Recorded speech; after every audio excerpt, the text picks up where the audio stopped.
Salmo 123, Salmo que exporemos nessa noite, Salmo 123. Eu convido a igreja mais uma vez a se pôr em pé, em reverência à palavra do Senhor. Vamos ler em uníssono esse texto. Salmo 123. Diz assim a palavra do Senhor: A ti, que habitas nos céus, eleva os olhos, como os olhos dos servos estão fitos nas mãos dos seus senhores, e os olhos da serva na mão da sua senhora. Assim os nossos olhos estão fitos no Senhor, nosso Deus. Até quando? Tem misericórdia de nós, Senhor, tem misericórdia, pois estamos sobremodo fartos de desprezo. A nossa alma está saturada do escárnio dos que estão à sua vontade e do desprezo dos soberbos. Oremos mais uma vez. Pai querido, nós estamos diante da Tua palavra. Cremos que o Senhor fala conosco e é isso que te pedimos, que seja o Senhor a falar. Me usa, ó Deus, com poder, graça e autoridade do alto que vem do Senhor, e que nós, a Tua igreja, esteja atenta, com a mente cativa a Cristo, para ouvir a Tua voz. Faz isso em nosso meio, nós te pedimos em nome de Jesus. Amém. Podeis assentarem. O Salmo 123 é o quarto dos Salmos de Romagem, a série que nós estamos vendo, ou também chamado de Salmos de Peregrinação. Nós precisamos lembrar que provavelmente esses salmos foram cantados pelo povo de Deus no caminho para Jerusalém.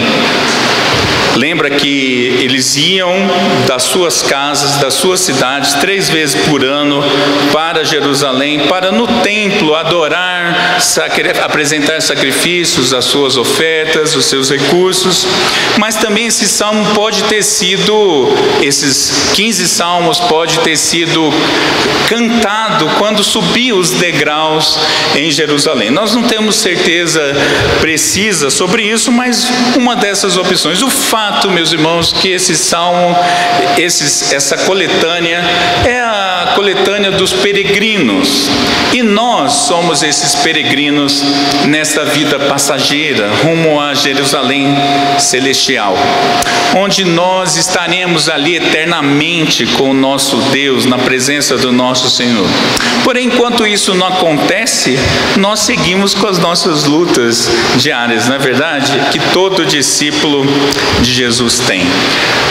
Veja, acredita-se que esse salmo, especificamente o 123, ele foi escrito depois do retorno do cativeiro. Lembra? Nós pregamos na série em Esdras, Ciro decreta a volta do povo para suas terras, isso inclusive os judeus, não é? Eles voltam então agora para Israel, só que lá eles se deparam com os samaritanos. Quem eram os samaritanos?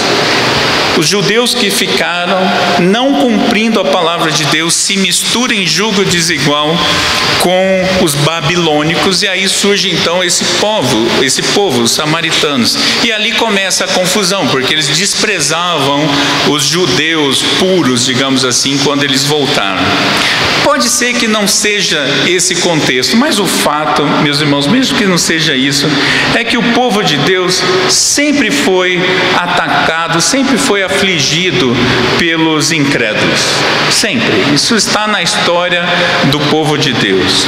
Eu queria que nós, em primeiro lugar, olhássemos para esse texto. Eu peço que você mantenha sua Bíblia aberta, não é?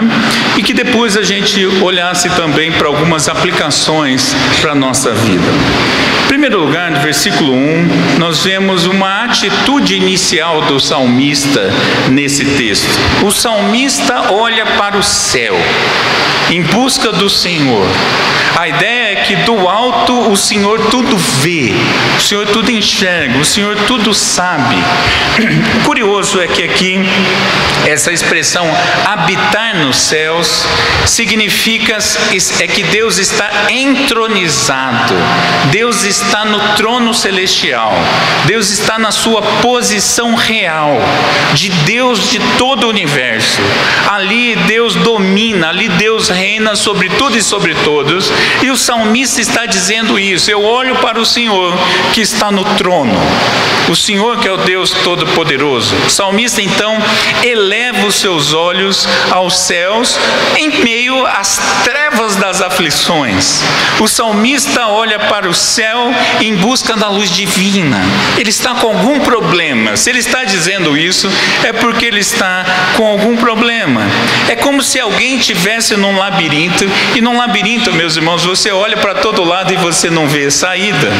Apenas se você tiver alguém do alto. Nós tivemos uma vez, eu, Tati e Gigica, numa cidade no interior do Rio Grande do Sul, como uma amiga, e na praça principal de uma cidadezinha tinha um labirinto, e a gente fez essa experiência de andar pelo labirinto. É bem legal, não é? Mas o fato é que chega uma hora, quando você está lá no meio, você não acha a saída e bate o desespero, né? E a solução ali era olhar para cima, porque a praça era desnivelada, então para cima você via onde estava o lugar que a gente entrou. Então por ali, você olhando para cima, você saía. Eu me lembrei desse texto quando estava estudando isso. Então o salmista está olhando para o alto, o salmista está olhando para o Deus Santo Todo-Poderoso, que está assentado no seu trono. A questão é por quê? Mas ele ainda dá mais um detalhe, versículo 2, nós vemos que o salmista está numa prontidão, ele está num estado de alerta, ele olha para o seu Senhor, e aí ele usa uma expressão, ou usa um contexto que era muito comum naquela época: o servo olhando para o seu senhor, ou a serva olhando para a sua senhora. Por quê? Porque os senhores, o senhor, a senhora, o dono do escravo, o dono da escrava, dava ordens muitas vezes com as mãos. Era simplesmente isso. Ele usava as mãos, e os servos tinham que estar sempre alerta, olhando para as mãos dos seus senhores para ver o que vinha por aí. Isso é muito conhecido, meus irmãos. Isso, embora a gente não esteja num contexto de escravidão, mas a gente consegue entender essa cena. Por exemplo, no período romano das lutas dos gladiadores, existia uma expressão que era police verso, ou verso police, que é o quê? Uma frase em latim que significa com o polegar virado. Eu não sei se você já viu isso em filme de guerra do romano. Eles ficavam com a mão reta, com o polegar assim, e o gladiador que perdia a luta, ele poderia ser morto ou não, conforme o povo gritava.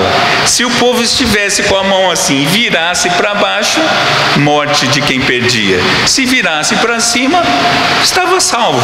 Ele perdeu a luta, mas não perderia a vida. Outro exemplo, os músicos olham para onde? Para as mãos do maestro com a sua batuta, não é? Os músicos seguem as mãos. O soldado, não sei se você gosta de filme de soldado, de guerra, não é? Os soldados, quando estão entrando num lugar que precisa entrar em absoluto silêncio, a gente sempre vê aquela cena, né? Falando assim, ó, tal, dando sinais, tal, eu vou por aqui, vou por ali. E os soldados obedecem ao líder por onde?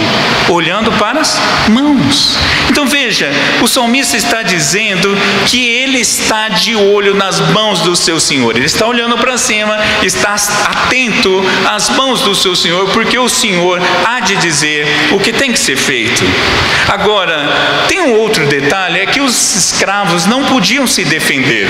Para o escravo era proibido promover a autodefesa. Por exemplo, um escravo não podia ter uma espada para se defender.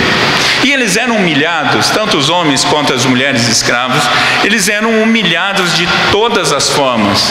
E a única solução que ele tinha era que seu senhor ou a sua senhora saísse à sua defesa. Então ele, quando estava humilhado, quando ele estava numa situação dessa, ele olhava para o seu senhor com aquela cara assim de socorro, e o Senhor agiria em solução a ele. A ideia aqui então, meus irmãos, é que o salmista está olhando para o Senhor, mas ele está com uma expectativa, ele está esperando pela ação protetora e orientadora de Deus. O salmista está dizendo: Senhor, eu olho para ti, eu olho para o céu onde o Senhor está e eu aguardo a sua providência. Eu estou olhando para o Senhor, eu estou olhando para o que o Senhor vai dizer para mim e o que o Senhor há de fazer por mim. Então nós vemos ali que o salmista está aguardando prontamente, em prontidão, pela resposta, pela providência divina. Agora veja, nós não temos aqui a resposta para essa situação que vai se mostrar, mas nós devemos lembrar sempre que o Senhor pode dizer sim e o Senhor pode dizer não. O salmista está com um problema, nós vamos ver isso, e ele está pedindo por solução. O Senhor pode sim dizer livramento, o Senhor pode te tirar daquele problema, o Senhor pode te tirar da confusão, o Senhor pode eliminar aqueles que te atacam. Pode, Ele pode fazer isso, mas Ele pode não fazer. Ele pode te deixar no meio dessa confusão. Mas Ele responde, quando o Senhor também diz não, Ele está respondendo positivamente para você, porque Ele está te respondendo com graça. Paulo passou por uma situação assim. Paulo por 3 vezes chega ao Senhor e fala: Senhor, não está dando mais esse espinho na carne, não está dando mais, eu não aguento mais, Senhor, tira de mim o espinho. Nós não sabemos o que era esse espinho, mas fatalmente era um problema muito sério. E o Senhor responde o que para Paulo? A minha graça te basta. 3 vezes o Senhor disse isso. Então entenda, meus irmãos, que o Senhor sempre responde a nossa oração, sempre. Às vezes a gente não pode não entender a resposta do Senhor, mas o Senhor sempre responde, ou com um sim, ou com um não. O salmista está olhando para os céus, está atento às mãos do seu Senhor, porque, versículo 3, ele explica. Ele está pedindo por alívio. O salmista está pedindo por socorro. No final do versículo 2, ele diz que ele espera pelo seu Senhor até que se compadeça de nós. Compadecer aqui é a mesma palavra que misericórdia. Então aparece 3 vezes aqui misericórdia. O salmista está dizendo: eu olho para o Senhor, eu estou esperando pelo Deus da misericórdia. Então no versículo 3 ele diz o quê? Tem misericórdia de nós, Senhor. Tem misericórdia. Bom, ele está clamando por misericórdia, ele está clamando por uma ação de Deus que só Deus pode fazer. O salmista espera pela misericórdia de Deus e ele não deixa de clamar por isso. Ele sabe que Deus responde, mas ele apresenta diante de Deus a sua súplica. E misericórdia, meus irmãos, é ter compaixão com quem não merece. O salmista sabia disso. Eu não sou merecedor, mas tem misericórdia de mim, Senhor. Olha para nós, Senhor, com misericórdia. Por quê? O que está acontecendo? Até agora o salmista não disse qual é o problema, mas ele vai dizer ainda no versículo 3 e no versículo 4. Ele está dizendo: Senhor, tem misericórdia de mim, tem misericórdia de nós, porque nós estamos sendo desprezados. O texto usa 2 expressões, versículo 3 e 4. Ele diz: nós estamos sobremodo farto. Depois ele diz o que? A nossa alma está saturada.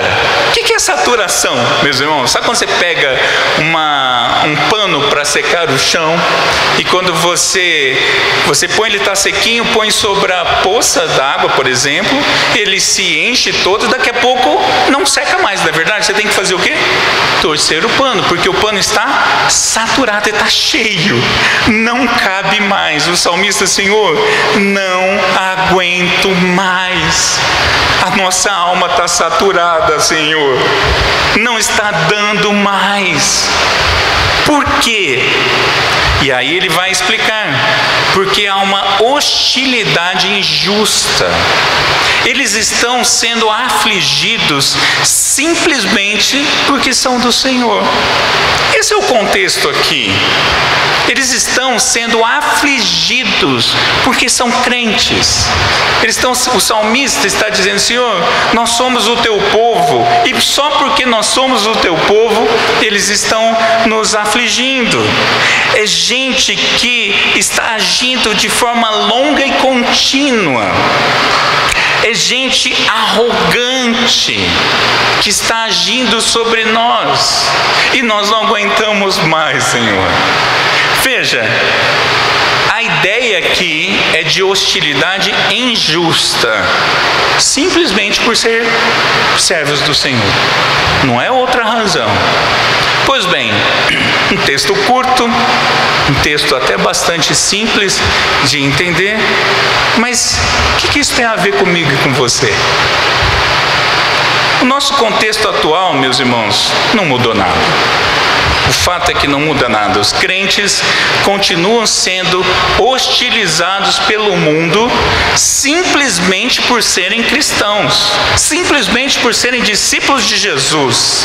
E o Senhor Jesus não escondeu isso. João 15, 20, disse Jesus: lembre-se da palavra que eu disse a vocês: o servo não é maior do que seu Senhor. Se perseguiram a mim, também perseguirão vocês. Isso é fato.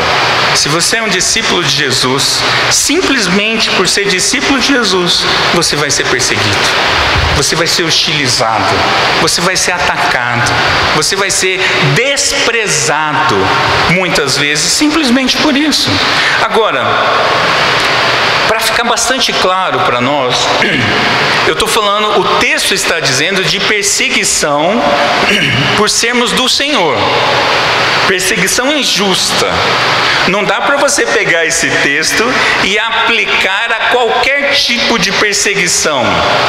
Eu me lembro quando eu tive o privilégio de ir com meu sogro visitar Israel. Nós estávamos em Jerusalém, a caravana nossa ali, a excursão, e nós estávamos num lugar que teoricamente foi onde aconteceu o Pentecostes. E o líder, o dono da agência, que também era o líder, já era uma coisa esquisita, porque ele dizia que ele era judeu e cristão. Só isso já é incoerente, mas ele se dizia assim, que ele era tanto judeu quanto um pastor. Então, ok, esse era o contexto que a gente estava, né? Imagina a confusão teológica que foi essa excursão, né? Mas nós estamos lá no lugar onde teoricamente foi o Pentecoste, e aí ele chega e fala o quê? Vamos orar, porque o Espírito Santo vai descer aqui hoje. Desceu no passado, vai descer aqui hoje. Bom, eu e meu sogro já juntamos um grupo de pessoas que a gente estava protegendo durante toda a viagem, e já fomos, desviando um pouco, porque a gente já sabia que ia vir confusão. Mas o Senhor, o Espírito Santo vai descer aqui hoje. Comecem a orar. Aí, meus irmãos, aí foi aquela confusão, né? Você já sabe que tipo de oração que eu estou falando. O detalhe é que ali é um lugar de oração dos judeus. E os homens estavam orando ali, os judeus homens estavam orando ali. E aí começou aquela coisa toda. Daqui a pouco entra a polícia de Israel, que não anda com revólver, anda com submetralhadora. E eles andam de 6 a 8 soldados e puseram a gente para fora, não é? Cada um com uma submetralhadora. Eu nunca tinha experimentado essa situação. Lá no ônibus, o guia vira para a gente e fala assim: tá vendo? Perseguição, porque nós estávamos orando. Deixa eu te dizer uma coisa, não é disso que o salmista está falando. Não é disso. Ele está falando, se você está vivendo o Evangelho de forma santa, você vai ser perseguido. E o detalhe, meus irmãos, é que, de fato, ser desprezado por ser do Senhor machuca.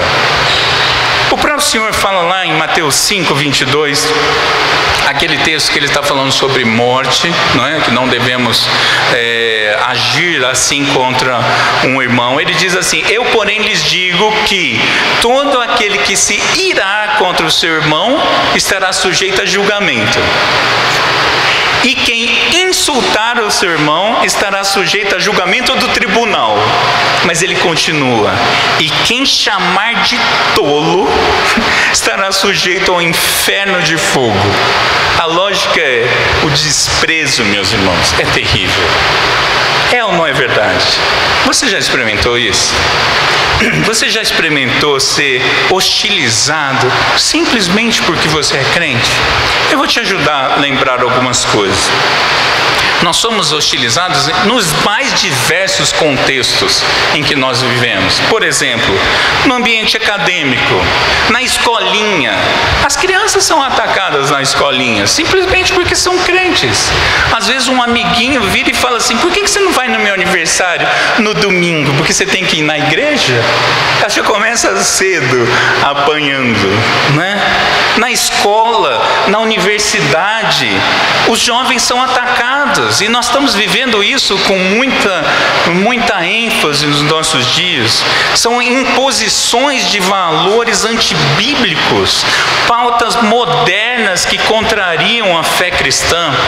Eu me lembrei também, quando estava estudando, de um adolescente, alguns anos atrás, filho de um pastor amigo nosso. Ele já é um homem hoje casado. Alguns conhecem, eu não vou citar o nome. Mas na época esse menino chegou em casa chorando. E ele é uma pessoa extremamente alegre. E um adolescente, menino, chegar em casa chorando. E aí os pais foram conversar com ele: por que você está chorando? E aí ele virou e falou assim: porque estão falando que eu sou gay. Aí os pais: oi? Por que eles estão falando isso? Porque na minha sala os meninos estão pegando as meninas e as meninas pegando os meninos, e eu não quero fazer isso. Eu quero ter um namoro sério. Um menino, adolescente, falando isso. Mas porque ele queria fazer a coisa certa, ele estava sendo hostilizado. E ele chegou chorando em casa. No contexto profissional, você já viveu isso? Chacotas. Olha lá o crente. Olha lá o chatinho. Olha lá sei lá, tantas palavras que você pode ouvir. Até mesmo sendo preterido. Não vamos contratar não porque é crente. Não vamos promover porque é crente. Graças a Deus já fui livrado de problemas por causa disso. Não me envolveram numa grande problema que teve numa empresa, porque justamente eu era crente, eu fui o que salvou, não é?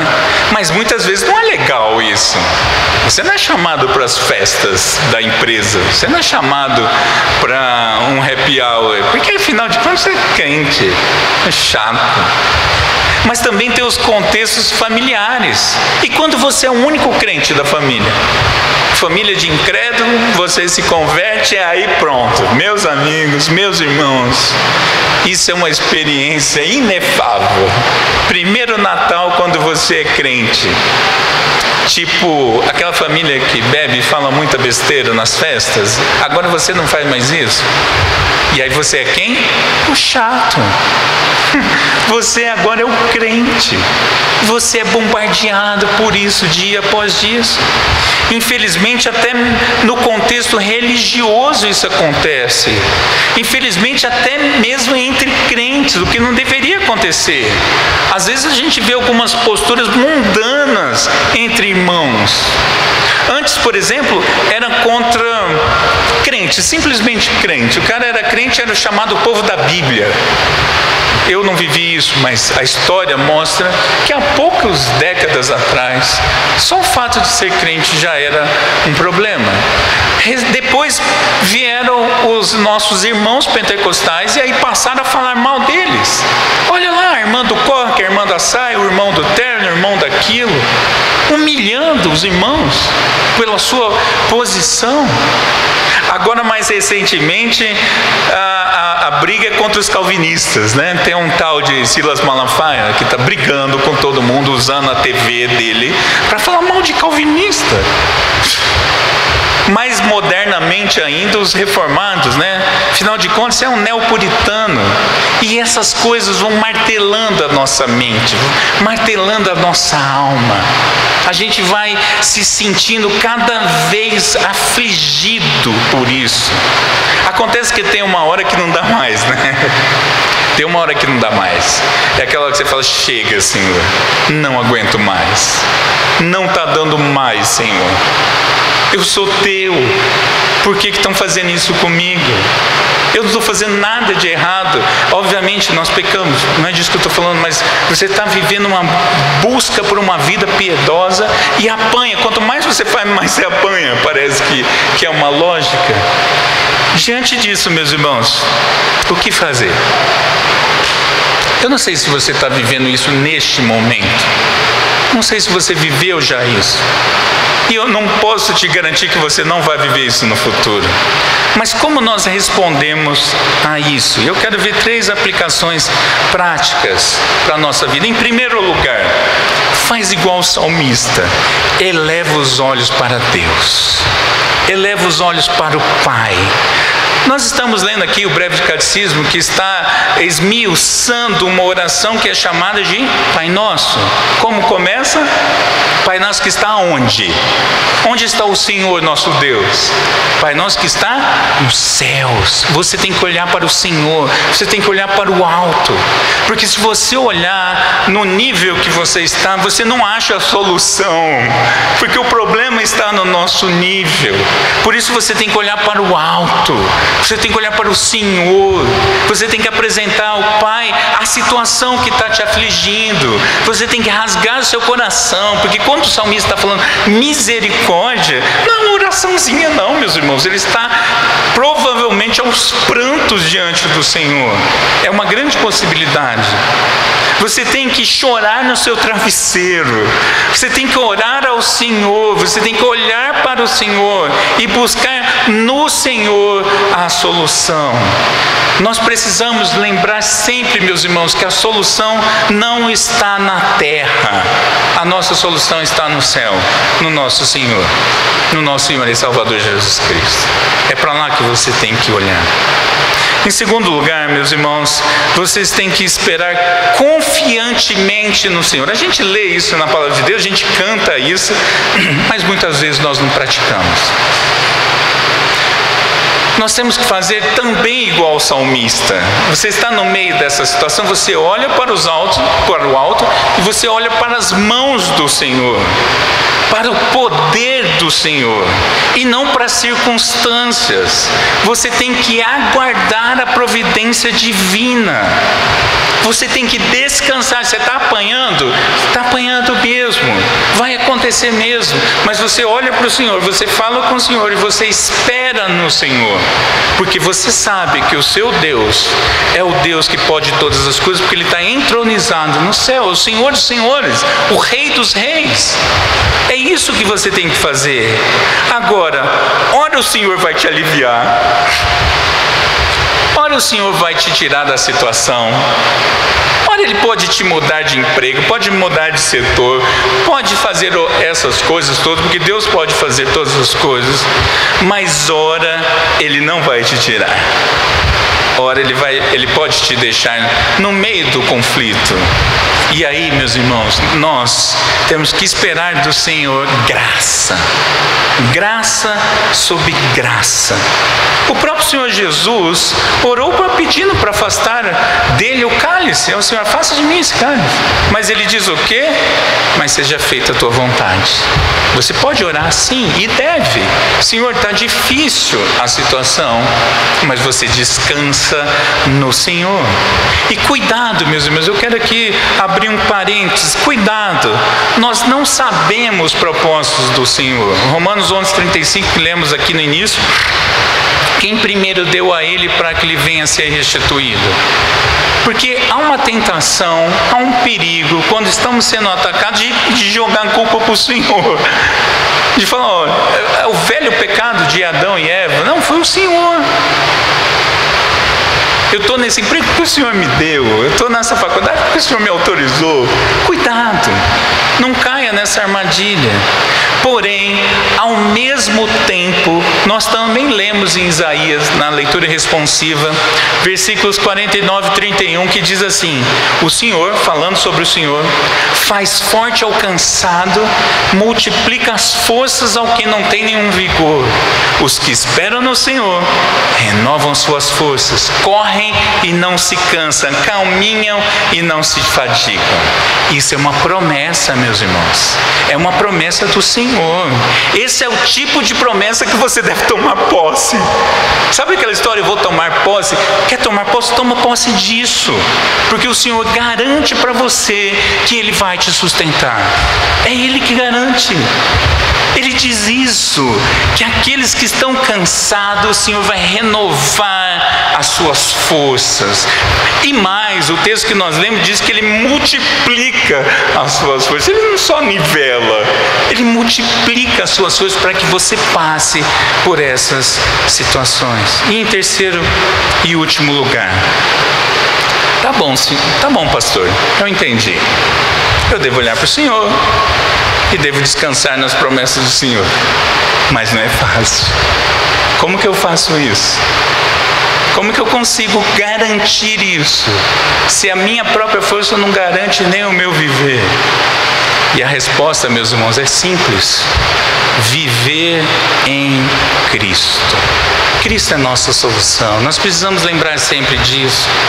O Senhor, se você acha que você está sendo afligido, se você acha que você está sendo perseguido, a gente precisa lembrar de um detalhe: o Senhor Jesus foi o mais injustiçado na humanidade inteira, em toda a história, desde o começo até o fim, desde a queda até o fim.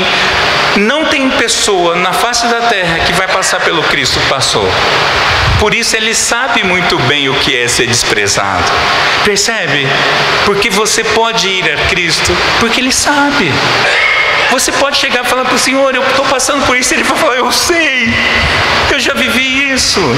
Jesus foi desacreditado pela família dele já no início do ministério. Lembra daquela passagem que a mãe e os irmãos estavam do lado de fora e eles nem entraram, tipo, chama ele lá dentro, que eu não vou nem entrar.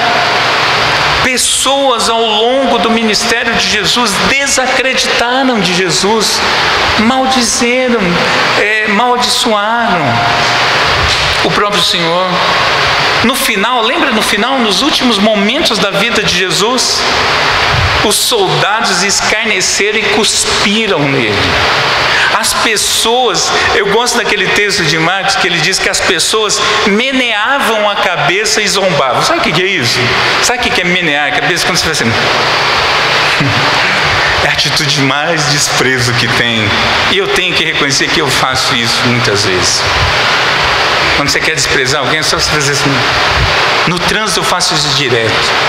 O cara entra na contramão, você dá aquele olhar de desprezo. Mas o Senhor Jesus passou por isso. Os sacerdotes e escribas zombaram dele. O texto de Marcos diz que os ladrões que estavam ao lado dele crucificados zombaram dele. Você acha que você passa mais do que isso? Você tem que ir a Cristo. Senhor, eu estou passando por dificuldade. E Ele vai falar: eu sei o que é isso. Eu passei por tudo isso. Eu passei pela vergonha da cruz, passei pela vergonha da morte, mas hoje eu vivo e eu te dou vida e vida em abundância. É isso que o Senhor faz. Por isso que você pode passar, porque Cristo fez isso por mim e por você. Nós só precisamos ser lembrados disso muitas vezes. Nós precisamos que isso aqueça o nosso coração. Em Cristo nós conseguimos enfrentar qualquer hostilidade desse mundo. Por isso achegue-se a Ele, descanse na presença dEle, espere pela providência dEle, porque Ele faz por mim e por você. Ele garante isso por mim e por você. Eu não sei como você chegou aqui. Eu não sei se você passa por uma dificuldade assim. Mas nessa noite nós estamos sendo lembrados de uma promessa do Senhor. Uma promessa de alívio para a alma. Vós que estáis sobrecarregados e aflitos. É para você essa palavra. É para mim. É para você. Vamos orar por alívio, meus irmãos. E vamos orar por graça da parte do Senhor. Oremos. Querido Deus, nós estamos aqui diante do Senhor, diante da Tua Palavra, que mostra para nós essa realidade inconteste em nosso meio. Muitas vezes, ó Pai, nós temos sido afligidos simplesmente por sermos Seus, mas o Senhor sabe disso. Por isso, nós recorremos a Ti na mediação dos méritos de Cristo para Te pedir alívio para a nossa alma. Nós oramos como o salmista orou: tem misericórdia de nós, Senhor, e nos dá graça para esperarmos pela Tua providência. Nos dá graça para sermos bons peregrinos neste mundo caído, porque seguimos para Jerusalém, ó Deus, a Jerusalém celestial. Nós cremos que o Senhor nos sustenta, mas muitas vezes nós precisamos ser lembrados disso. E que nessa noite Teu Santo Espírito haja com poder e graça no nosso meio. E que nós saiamos daqui nessa noite com o nosso coração inflamado pelo Senhor, pela Tua bondade, pela Tua promessa, pelo Teu amor para conosco. E que nós saiamos daqui também descansados, que a nossa alma seja aliviada pelo Senhor. É o que nós pedimos, em nome de Jesus. Amém. Vamos